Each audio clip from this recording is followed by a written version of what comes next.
semuanya, bagaimana kabar kalian hari ini? Semoga kita semua dalam keadaan sehat ya. Nah, sebelumnya perkenalkan nama kakak Junia. Dan di video kali ini kita akan belajar tentang apa?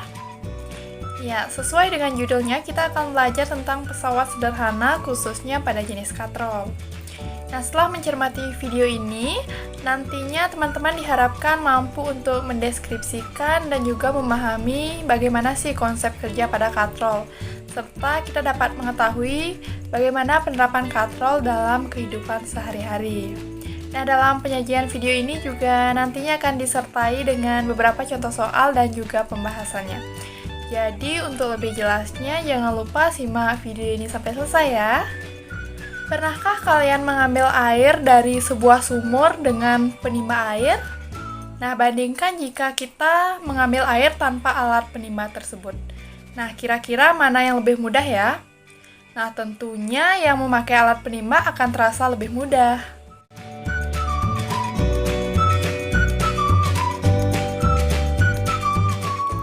Katrol adalah pesawat sederhana sama halnya seperti pengungkit.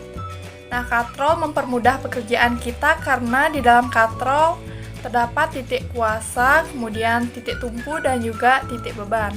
Nah, prinsip kerja dari katrol itu adalah mengubah arah kerja gaya sehingga saat mengangkat beban itu akan menjadi lebih ringan. Nah, untuk itu marilah kita belajar tentang katrol. Jadi, katrol itu terdiri dari 3 jenis. Nah, yang pertama itu adalah katrol tetap. Ciri dari katrol tetap ini adalah jumlah katrolnya hanya 1 dan posisi katrol tidak dapat berubah saat digunakan. Nah, contoh penerapannya bisa kita lihat pada tiang bendera dan penimba air sumur. Kemudian yang kedua itu ada katrol bebas. Nah, ciri dari katrol bebas ini adalah jumlah katrolnya hanya 1, akan tetapi posisi katrolnya bisa berubah-ubah saat digunakan. Nah, contoh penerapannya bisa kita lihat pada alat pengangkut peti kemas yang ada di dermaga. Dan juga bisa kita lihat pada alat pengangkut bahan bangunan. Jadi kan biasa tuh kita lihat ada alat yang mengangkat bahan-bahan bangunan. Selanjutnya yang ketiga itu ada katrol majemuk. Nah, ciri dari katrol majemuk ini adalah katrolnya lebih dari 1. Jadi, katrol majemuk ini biasanya digunakan pada bidang industri seperti mengangkat alat-alat berat seperti itu. Nah, dari ketiga jenis katrol tersebut ternyata masing-masing katrol itu memiliki syarat yang berbeda-beda loh. Nah, kira-kira apa aja tuh syaratnya? Nah, yang pertama katrol tetap. Jadi katrol tetap syarat keuntungan mekanisnya atau bisa disingkat dengan KM itu selalu 1.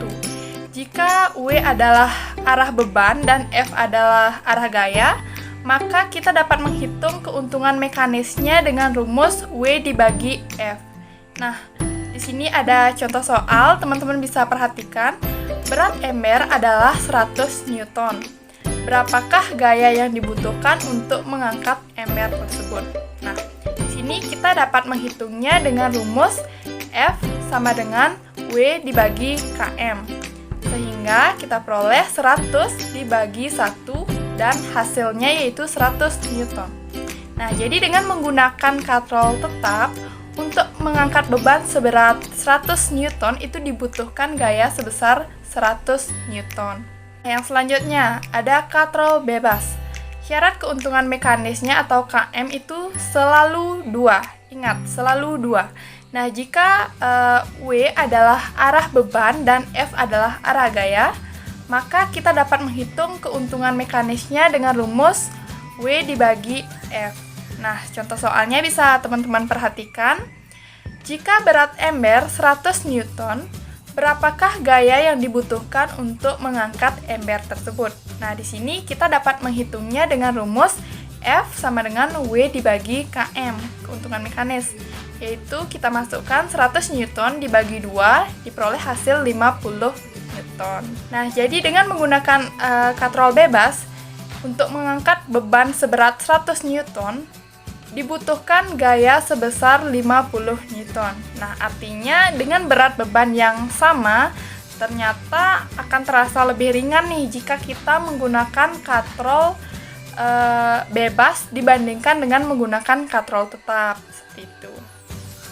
Nah, selanjutnya yang ketiga ada katrol majemuk. Nah, katrol majemuk syarat keuntungan mekanisnya itu dihitung dari jumlah tali yang digunakan pada katrol tersebut. Nah, kalau teman-teman perhatikan nih pada gambar, itu terlihat talinya ada 4 ya, selain tali kuasanya. Itu yang pertama itu di sebelah kanan tali pertama, kemudian tali kedua, tali ketiga, dan tali keempat. Nah, jadi jika W adalah arah beban dan F adalah arah gaya, maka kita dapat menghitung keuntungan mekanisnya dengan rumus W dibagi F. Nah, contoh soalnya bisa teman-teman lihat. Perhatikan, jika berat ember 100 Newton, berapakah gaya yang dibutuhkan untuk mengangkat ember tersebut? Maka kita dapat menghitungnya dengan rumus F sama dengan W dibagi KM. Yaitu 100 dibagi 4, sehingga kita akan memperolehnya 25 Newton. Nah, jadi dengan menggunakan katrol majemuk sebanyak 4 buah katrol untuk mengangkat beban seberat 100 Newton, itu dibutuhkan gaya sebesar 25 Newton. Nah, artinya dengan berat beban yang sama, ternyata jauh lebih ringan jika kita menggunakan katrol majemuk dibandingkan kita menggunakan katrol tetap ataupun katrol bebas. Nah, dari pembahasan tersebut, di sini kita bisa tarik kesimpulan. Semakin banyak katrol bebas yang digunakan, maka semakin besar pula keuntungan mekanisnya. Dan semakin besar keuntungan mekanis, maka semakin sedikit gaya atau F yang harus dikeluarkan untuk mengangkat benda dengan berat yang sama seperti itu.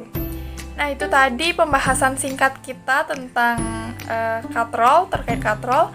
Semoga apa yang kita pelajari bisa bermanfaat buat kita semua. Dan demikianlah video pembelajaran kali ini. Semoga kita bisa bertemu pada video pembelajaran berikutnya. Dan sampai jumpa.